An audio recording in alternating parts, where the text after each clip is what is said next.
नमस्कार मंडळी.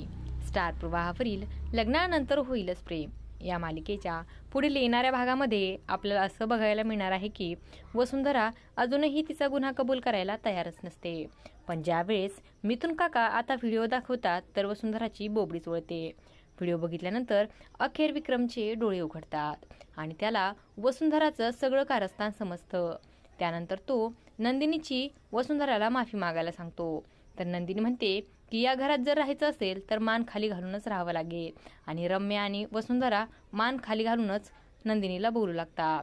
आता यापुढे आपल्याला पाहायला मिळेल की मानिनी आता नंदिनीला सांगते की तू आणि जीवा काही दिवसांसाठी कुठेतरी फिरायला जा.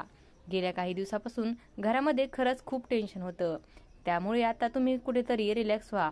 तसंही लग्न झाल्यापासून तुम्हाला कुठेही बाहेर जाता आलं नाही, त्यामुळे आता तुम्ही हनीमूनला जा. तर इकडे जीवाला आठवू लागतं की नंदिनी तर आपल्याला घटस्फोट देत आहे. वसू त्याचा खरा चेहरा तर आई बाबांना समजला, पण जेव्हा आमच्या घटस्फोटाचं सत्य समजेल तेव्हा काय होईल.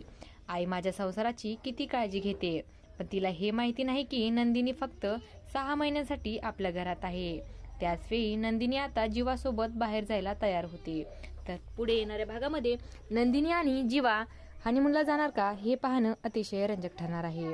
अशाच मालिकांच्या नवनवीन अपडेट्स पाहण्यासाठी आपल्या चॅनलला सबस्क्राईब करा आणि व्हिडिओ आवडला असेल तर लाईक आणि शेअर करायला विसरू नका. धन्यवाद.